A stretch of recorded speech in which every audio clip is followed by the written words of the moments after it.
જેને નિષ્કોણ થઈ ગઈ, જેને ગર્ભવાસની ત્રાસ, ટળે કેમ ટાળી કોઈ નહીં રહે, તે પણ ટાળીને અવિનાશ રાખે ખબર મન તો અન તોય નહીં રહે. આ ગર્ભવાસની ત્રાસ ટાળ્યો, પણ એટલે અન્ન પાણી એની પણ ખબર રાખે છે, આપણા વ્યવહારની ખબર રાખે, જે તો આપણે બધાને અનુભવ હશે. તો આપણે ટપાલ દ્વારા કે રૂબરૂ મુલાકાતથી અથવા તો ફોન દ્વારા આપણે બધાની મૂંઝવણ ટાળે, સાંત્વન આપે, આવા વ્યવહારમાં ભાગ લે. પોતાના કુટુંબી જન હોય, છત્ર હોય કુટુંબનો, એ રીતે આપણી સાથે વર્તે છે, હૂંફ મળે છે. તો કલ્યાણની વાત તો છે, પણ આ લોકમાં દેહ મૂક્યા પછીનો વાત તો છે જ, એ તો ગેરંટીડ. પણ અત્યારે છતી દેહ પણ આપણને બધું કેટલું આપણા માટે કરી છૂટે છે, કેટલા ભીડો વેઠે છે. આ બધું બધી રીતે એમને આપણે ઋણી છીએ એમના. એટલે હવે આપણે એમના માટે જીવન થાય. જીવવું એટલે આદેશોનું પાલન, અને આ પાલન કઈ રીતે? પ્રીતિપૂર્વક. હા, ઢસડા નહીં. આટલું આપણે કહ્યું તે એમના માટે જીવ્યા કહેવાય. એકવાર બુદ્ધ ભગવાન છે ને, એને પોતાના શિષ્ય, પૂર્ણ નામનો શિષ્ય હતો, એ સુનાપરંત પ્રદેશમાં બુદ્ધનો આદેશ પ્રવર્તાવા જતો હતો. બુદ્ધે એમને પૂછ્યું કે ત્યાંના લોકો બહુ ખરાબ છે, દુષ્ટ છે, હા, તને ગારો દેશે તો શું કરીશ? તે તો એમ માનીશ કે હાથનો પ્રહાર તો નથી કર્યો ને એટલે સારા છે. કે હાથનો પ્રહાર કરશે તે મારશે ધોલ થપાટ, તો કે દંડ પ્રહાર તો નથી કર્યો ને, લાકડા દંડાથી તો મારે નથી એટલે સારા છે. કે દંડ પ્રહાર કરશે તો, કે શસ્ત્ર પ્રહાર તો નથી કર્યો ને, તલવારનો ઘા તો નથી કર્યો ને એટલે સારા છે. કે એમય કરશે કે મારી તો નાખ્યા નથી ને,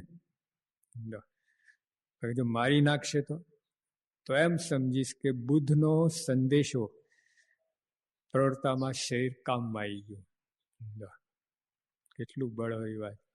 આપણે આટલું ક્યાં છે, અને આટલી તૈયારી હોવી જોઈએ.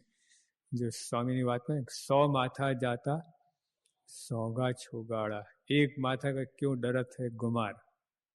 લો 100 માથા આપી દઈએ કે આવશે હમણાં શૌર્ય ગીતમાં ગાઈ નાખવાનું, બસ વિચારવાનું છે. જો પછી એક સંસ્કૃતમાં એક પંક્તિ છે, સન્નિમિત્તે વરમ ત્યાગો વિનાશે નિયતે સતી. એનો અર્થ એમ થાય છે કે જો આ મરવાનું તો છે જ, આપણે દેહ પડવાનું જ છે, ગમે એટલું સાચું કરો, પણ કોઈ સારા કાર્ય માટે કામમાં આવી જાય તો એમાં સ્વામી બાપાનું કાર્ય બીજું કયું કાર્ય સારું છે? આ બધું સાથે આવશે. એનું કરેલું અહીંયા જ આવવાનું છે. 10% આપણે ગણાયું હતું ને, 50 પાના ભરો એટલે આખી દુનિયા રાજ મેળવો, ટ્વિન ટાવર બાંધો, બકિંગ પેલેસ બાંધો, પણ 10 જ માર્ક છે એના. 90% વાળું કામ આપણે કરીએ છીએ. આનાથી કોઈ મોટી વાત જ નથી. આ સ્વામીનું જે કાર્ય છે એના માટે પણ જીવવું છે આપણે. આવું કાર્ય, ઉત્તમ પ્રકારનું કાર્ય આપણને મળ્યું, આવી સેવા મળી, કેવા ભાગ્યશાળી કહેવાય. આમાં નંબર લાગે? મહારાજે ના કહ્યું, લક્ષ્મીચંદ શેઠને કહ્યું હજુ આ જન્મે મારા એને દર્શન નહીં થાય, આવતા જન્મે થશે. એલા કેટલી મોટી વાત. આપણે કેવા ભાગ્યશાળી, નસીબ. અને એમાં આપણને આ કાર્ય સોંપ્યું, કેટલો વિશ્વાસ રાખીને કાર્ય આપણને કરવાનું મળ્યું છે. એટલે હવે મહારાજે પણ કહ્યું મધ્યના 41માં કે પોતાના મોટા ભાગ્યમાં સેવા કરવી. 80% માર્ક એના છે સેવાની અંદર. ભાગ્યમાં કરો ને, બધા સેવા તો કરી, ભાગ્ય કેટલું મનાય છે? બોલવામાં મનાય છે, તમે અમે બધા બોલીએ તો પણ અંદર પ્રતિથી કેટલી ખરેખર ભાગ્યશાળી છે. આ કાર્ય આપણે કરીએ છીએ, બને જ નહીં, મળે જ નહીં. તો હાર્વર્ડ યુનિવર્સિટીમાં એડમિશન મળે તો મેડિકલ કોલેજમાં એની ભાવનગર મેડિકલ કોલેજમાં મળે ને તો ખુશ થઈ જાય, કૂદાકૂદ કરે. તો હાર્વર્ડ યુનિવર્સિટીમાં મેડિકલ કોલેજમાં એડમિશન કેટલું, તો આ બ્રહ્મવિદ્યાની કોલેજમાં એડમિશન છે. આ છે ને આપણે આમ બહુ બધું કોમન થઈ ગયું છે. દાર કે સરોપરી, શાક સરોપરી, બધા સરોપરી, ભગવાને સ્વરૂપ, દારે સરોપરી, બધું ગોરખોર એક કહી નાખે. એટલે બધું એનું મહત્તા રહેતી નથી આ કાર્યની, ખીચડો થઈ ગયો છે. આ રીતે જો સમજીએ આપણે ખરેખર આ આત્માને લગતી વાત છે. આ બધી અક્ષરધામની પ્રાપ્તિની વાત છે. દેવલોક ગૌલોકની નહીં આ વાત, માયા પરની વાત છે. આના કોઈ કાર્ય જ નથી. એટલે એ એક કાર્ય આપણને જોડ્યા સ્વામીએ. એટલે આવી રીતે સમજવાનું છે. પછી આ કાર્ય કરતા છે ને એમાં આપણને જેને આ વાત સમજાય છે એ લોકોએ આમાં ફના થઈ ગયા. જો 500 પરમહંસો 3000 હતા, હા 3000, 800 ને તો મારી નાખ્યા દુષ્ટ લોકોએ. રીસર પ્રહાર કરીને વિદાય આપી દીધી. 800 એને પણ તો મચક ન મૂકી. એક સંતે તો આખા શરીરે ડામ આપ્યો. આપણે અગરબત્તી સરકે ને અડી જાય ને તો ઝાટકો લાગે. મતલબ આપણે ઓલું દીવો પ્રગટાવતા હતા ને, દીપ પ્રાગટ્ય, તો ઓલું આપણે ઓલું મીણબત્તી પેલું એક ટીપું પડ્યું, પેલું આમ લાગ્યું ઝાટકો. પેલા ટીપું હોય ને તો ગરમ ગરમ ચોંટી ગયું. તો આ તો આખા શરીરે ડામ ના, સ્વામિનારાયણ સ્વામિનારાયણ લો કેવું કહેવાય. આ ગુણાતન ભગતજી મહારાજ સ્વામી માટે ફના, દેહ કુરબાન, ગુણાતીત માટે લો. આપણા બધા જેને આ વાત હરિભક્તો મહારાજ વખત નાદ બાર મુકાયા. હેમરાજ શેઠ જોયું તો એટલા 8 પેઢી સુધી નાદ બાર. એવા કેટલા હરિભક્તોને બધું જેને આ વાત સમજાય ને, આ ભવસાગર તર્યાની વાત સમજાય, ન્યાલ થઈ ગયા, આ બધું કિંમત ચૂકવી દીધી છે એ લોકોએ. તો આપણે એક કાર્ય છે આ. જો યોગી આપા વાત કરે છે, મને તો એક રોટલો મળે ને, મને એક રોટલો ખાવા મળે તો તે ખાઈને પણ શાસ્ત્રીવાણી સંસ્થા વધે તે માટે દાખલો કરું. જો મારે બીજું કઈ અપેક્ષા ઈચ્છા જ નથી. આ કાર્ય કરવું છે બસ શાસ્ત્રી મહારાજનું, બસ બીજી વાત નહીં. મારે કાંઈ જોઈતું નથી. અને પ્રમુખ સાહેબ તો બધું આજે દેખાય આપણને, સીના કૂચા બોલાય, કેવા કેવા પ્રશ્નો, કેવા સંજોગોમાં, કેવા સમયે શરીર પણ પરવા કર્યા વગર. યોગી આપા આવું બોલ્યા. શાસ્ત્રીમાં શું કહેતા, અમે તો અક્ષર પુસ્તકના એટલે બિનશરતી. બળદિયાને કોઈ શરત હોય છે? બોલો, રાતના 2 વાગે જોડો ને હળ લાકડું, તો એ ના પાડે. હા, રાતના 2 વાગે તમે નીરો ઘાસ ચારો મૂકો ના મૂકો, આખો ઉપવાસ કરાવો તો કાંઈ બોલે નહીં. શાસ્ત્રી કે આ અક્ષરોના બળદિયા એટલે બિનશરતી. આ કાર્ય જ કરવું છે, અમારું જે થવાનું થાય એ અમે જોવાનું નથી. જે દેહ જીવો કે મરો, માન થાવ અપમાન થાવ, કાર્ય કરવું છે. મુક્તાન સ્વામી પણ ઝેર ખાવા પડ્યા. આ સંતો બધા કેટલું બધું થયું. સચ્ચિદાનંદ સ્વામી એક વાત કરે છે. જો સચ્ચિદાનંદ સ્વામી શું કહે છે, આ મારા હાથ પગ ઢીચણ ને કાણાથી ભાંગી નાખે તો ઢસડાતો સાધુ એઠવાડ નાખે ત્યાં જોરી પાથરી બેસવું અને કહું છે મહાપુરુષો એઠું નાખો, પછી તે એઠવાડ ખાઈને પણ સત્સંગમાં પડ્યો રહો. એટલું કહેવાય. કોણ ભાંગે? અંદરના જ મહાપુરુષો જ. હાથ પગ ઢીચણ ભાંગી નાખે, કોણ ભાંગી નાખે, બધું નવરું કરી નાખે તો ઢસડાતો જવું ક્યાં, એટલે જ્યાં એઠવાડ નાખતા હોય ને ત્યાં જઈને કહું કે આમાં નાખો આ, અને ખાઈને પણ સત્સંગમાં પડ્યો રહું.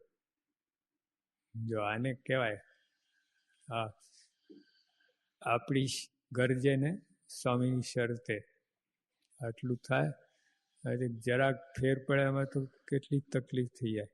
ઓલા પહેલો સંવાદમાં આવું હતું ને, સારું શિબિરમાં ઠંડે પાણી નાવું પડશે એટલે 28% હાજરી ઓછી થઈ ગઈ. આવું થાય. અને આ કઈ શરત, જો આવું ભાવના હોય તો એક પણ એબસેન્ટ રહે ખરો, એક પણ ગેરહાજર રહે ખરો.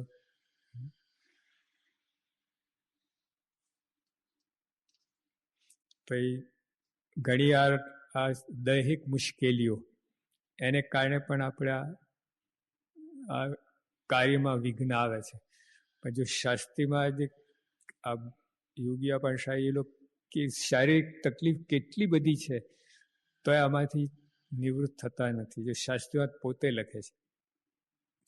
બીજું, મારે શરીરે મોઢામાં તો ગરમાઈ અપૂર્વ ઉપડી છે. અપૂર્વ ઉપડી એટલે આમાં બોલાય સહન ના થાય. લાય અંદર બરે છે, ચાંદા એવા પડ્યા છે, બધું છે. તે માથામાં ગરમાઈ અડી ગઈ છે, અહીંથી અહીં પહોંચી ગઈ છે. એટલે આખું મોઢું, આખું માથું બધું ગરમ ગરમ ગરમ લાય થઈ ગઈ છે. પરંતુ અત્યારે તો ગબડાવીએ છીએ. તો એ તો કાર્ય તો બંધ નથી રાખ્યું. જે વિચરણ છે, આ કથાર્તા, એ તો બધું ચાલુ જ છે.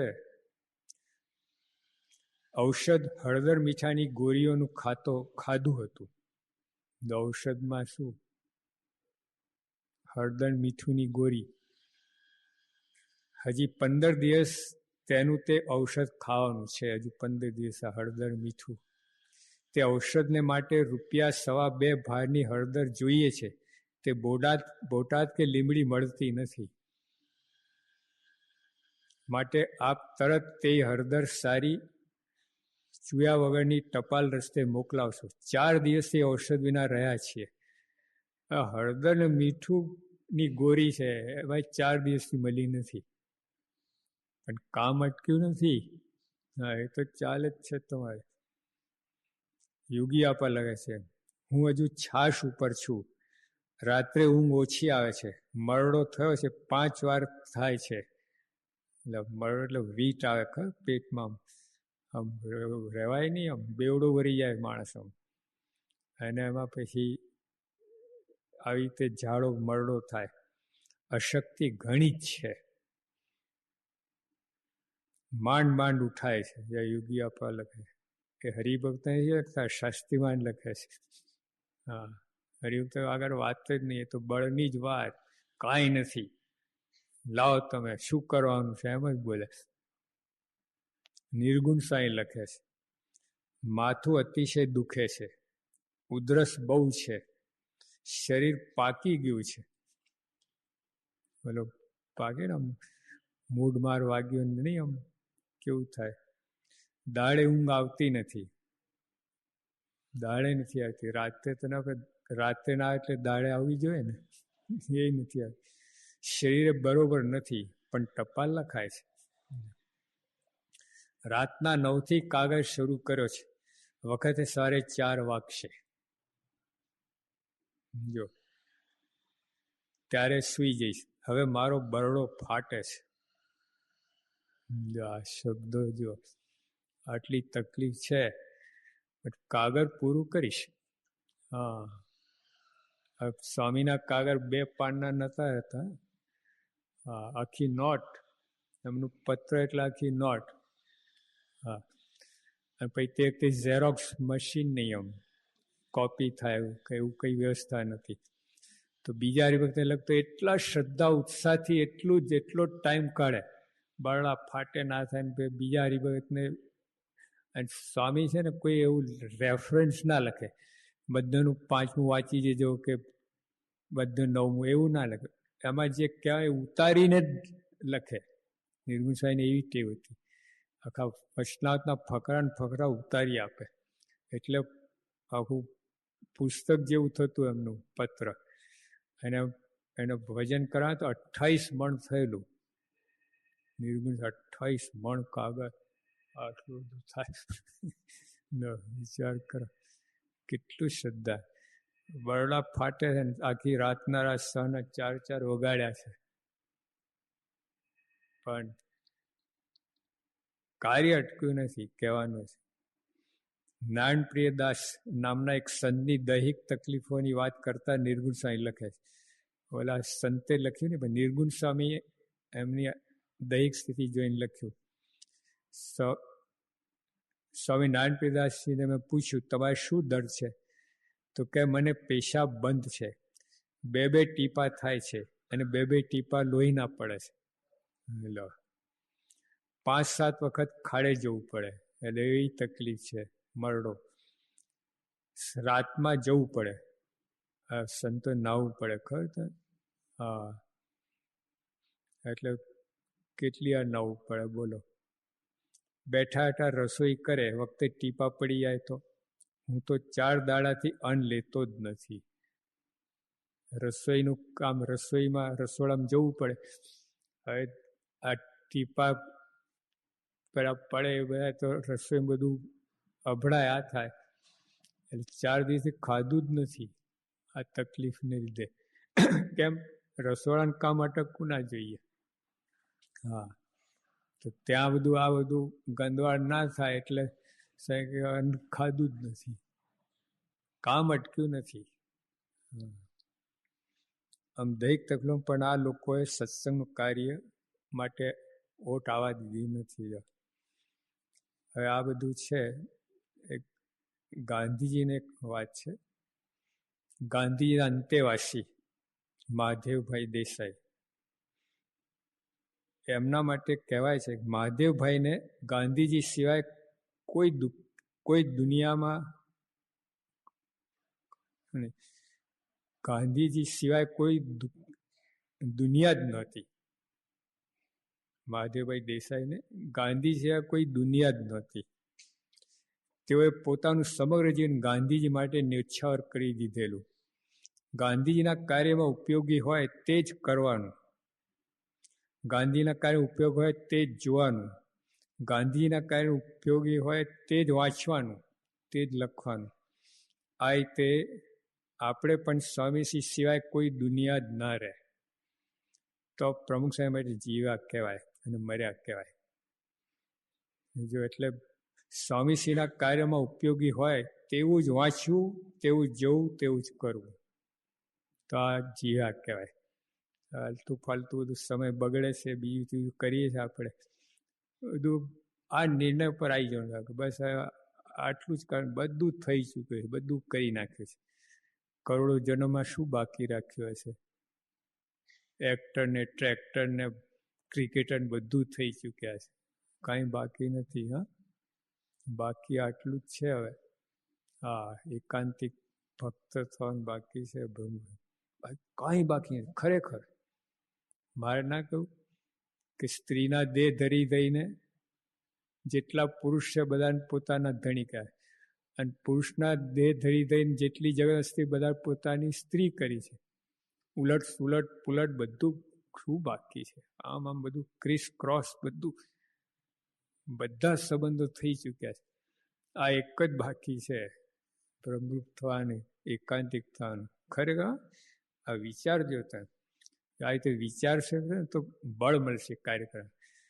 ખરેખર અમથા આપણે મૂંઝાઈએ છીએ, કાંઈ બાકી નથી. હવે આટલું જ બાકી છે. ખોટો માથે ભાર લઈને ફરીએ છીએ આપણે. ઓલો બધું તો તમે કરો તોય કોઈ અર્થ નથી, ના કરો તોય કોઈ અર્થ નથી. આ લોકોનું રહ્યું તોય શું, ના બગડ્યું તોય શું, સુધું તોય શું, કોઈ એની મહત્તા નથી. આ ના બગડવું જોઈએ. 5-7 વર્ષ જીવાનું છે, આ સુધારી લેવું છે. આવી ભાવનાથી આપણે આ કાર્ય કરવાનું છે. એટલે જે સ્વામી આપણે બધું કર્યું છૂટ્યા છે, હવે આપણો વારો છે. એટલે આ રીતે સમજીને થોડા વિચાર કહીને, ચોખવટ કહીને આ સમાધાન ઉપર આવી જવું. આટલું મારે બાકી આટલું જ છે બસ. સ્વામી માટે અનંત જન્મથી બૈરા છોકરા તે જીવ્યા છે, બરાબર ને? આ જન્મે એના માટે ના જતું રહે ને સ્વામી માટે થાય એટલું આપણે સુધારી લેવાનું છે. સદાનંદ સ્વામી મહારાજ.